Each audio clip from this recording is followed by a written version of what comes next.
আসসালামু আলাইকুম আরহামতুল্লাহ। সুপ্রিয় দর্শক, আশা করছি আপনার আল্লাহ তাআলার অশেষ রহমতে ভালো আছেন এবং সুস্থ আছেন। সুপ্রিয় দর্শক, আজকে আমি আপনাদেরকে শিখিয়ে দিব এমন একটি আমলের কথা। আজকে আপনাদেরকে বলে দিব খুবই গুরুত্বপূর্ণ, খুবই ফজিলত সম্পন্ন একটি আমল রয়েছে। কিভাবে আমলটি করবেন, কি আমলটি, আপনি কিভাবে একজনকে ভালোবাসলে তাকে কিভাবে মিষ্টি পড়া দিবেন, মিষ্টি পড়া দিয়ে তাকে কিভাবে বশ করতে পারবেন, বাধ্য করতে পারবেন। সুপ্রিয় দর্শক, একজনকে আপনি খুব ভালোবাসেন, মন থেকে অনেক ভালোবাসেন, তাকে আপনি কাছে পেতে চান, আপনার জীবন সঙ্গী হিসাবে সারা জীবনের জন্য তাকে পেতে চান, আপনি এই আমলটি করবেন। এই আমলটি আপনি কিভাবে করবেন, কতবার পাঠ করবেন? সুপ্রিয় দর্শক, এই আমলটি কখন করবেন, কিভাবে করবেন, সম্পূর্ণ ভিডিওটি দেখার চেষ্টা করেন। ইনশাআল্লাহ এই ভিডিও থেকে আজকে শিখে নিতে পারবেন যে মিষ্টি পড়া কিভাবে দিতে হয়, আর এই মিষ্টি পড়া কাকে খাওয়াবেন, কিভাবে খাওয়াবেন। সুপ্রিয় দর্শক, যারা এই চ্যানেলে নতুন আসছেন, এখনও পর্যন্ত চ্যানেলটি সাবস্ক্রাইব করেন নাই, অবশ্যই চ্যানেলটি সাবস্ক্রাইব করে পাশে থাকবেন, যাতে করে নতুন নতুন ভিডিওগুলো সবার আগে পেয়ে যান। আমি আরও নতুন নতুন ভিডিও দেওয়ার চেষ্টা করব ইনশাআল্লাহ। আপনারা চ্যানেলটি সাবস্ক্রাইব করে আমার পাশেই থাকেন। সুপ্রিয় দর্শক, আমরা প্রথমেই আমাদের আমল করতে হলে আমাদেরকে 5 ওয়াক্ত নামাজ অবশ্যই আদায় করতে হবে। যে ব্যক্তি এই আমলটি করবেন তার উচিত 5 ওয়াক্ত নামাজ আদায় করা, কারণ নামাজ আদায় না করে কোনো ধরনের আমল আল্লাহ তাআলার কাছে গ্রহণযোগ্য হয় না। আপনি যে কোনো আমল করেন না কেন, অবশ্যই আপনাকে কি করতে হবে, আপনাকে 5 ওয়াক্ত নামাজ অবশ্যই ঠিক মতো আদায় করতে হবে।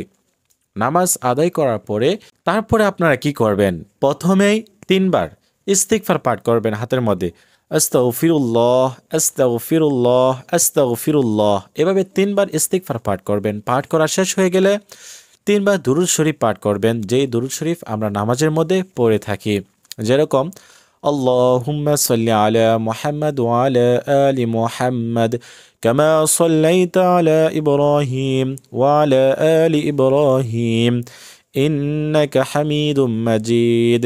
আল্লাহুম্মা বারিক আলা মুহাম্মাদ ওয়া আলা আলি মুহাম্মাদ কামা বারাকতা আলা ইব্রাহিম ওয়া আলা আলি ইব্রাহিম ইন্নাকা হামিদুম মাজিদ।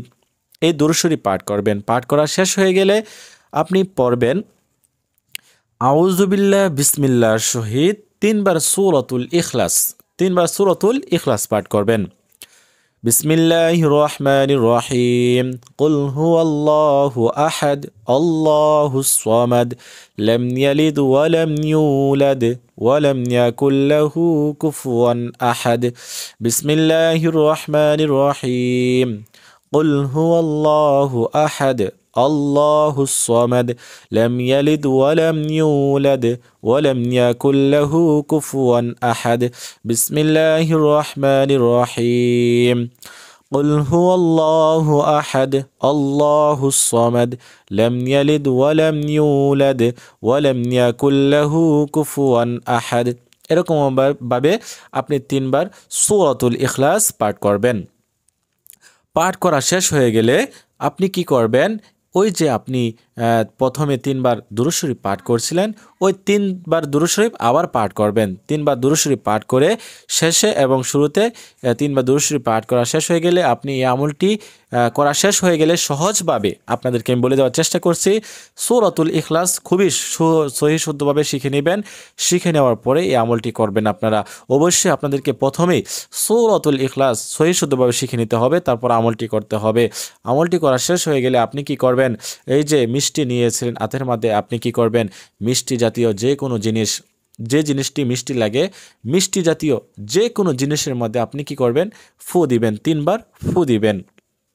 ফু দেওয়ার পরে যে ব্যক্তিকে আপনি বাধ্য করতে যাচ্ছেন, ভালোবাসতে চাচ্ছেন, যাতে ওই ব্যক্তি আপনার কথা শুনে, আপনার কথা মতো চলে, আপনার সব কিছু সে মেনে চলে, তাহলে কি করবেন, ওই মিষ্টিটা আপনি ওই ব্যক্তিকে খাওয়াই দেবেন। যদি ওই ব্যক্তি আপনার কাছে না থাকে, তাকে যদি আপনি না খাওয়াতে পারেন, তাহলে আপনাকে কি করতে হবে, আপনাকে একটি কাজ করতে হবে, ওই মিষ্টি আপনি নিজেই খেয়ে ফেলবেন। শুধুমাত্র ওই ব্যক্তির নামটি 3 বার পাঠ করবেন, পাঠ করে এই মিষ্টিতে আবার 3 বার ফু দিবেন, তারপরে এই মিষ্টি আপনি নিজেই খেয়ে ফেলবেন। আর যদি মনে হয় আপনি কারো ভালোবাসা পেতে চান, কাউকে আপনি ভালোবাসেন, আপনি কি করবেন? ওই মিষ্টিটাই আপনি যে কাউকে খাওয়ায় দিবেন, যাকে আপনি ভালোবাসেন তাকে আপনি খাওয়া দিতে পারেন। হ্যাঁ, সুপ্রিয় দর্শক, এভাবেই যদি আমরা আমলটি করি অবশ্যই আল্লাহ তাআলা আমাদের আমল কবুল করবেন। আমাদের এই আমল দ্বারা আমরা উপকৃত হতে পারবো। হ্যাঁ, মিষ্টি পোড়া কিভাবে দিতে হয় আর কিভাবে আমলটি করতে হয় আমরা শিখে নিলাম। আজকের মতো এই পর্যন্তই। সকলে ভালো থাকেন, সুস্থ থাকেন সেই কামনায় বিদায় নিচ্ছি। আল্লাহ হাফেজ। আসসালামু আলাইকুম ওয়া রাহমাতুল্লাহ।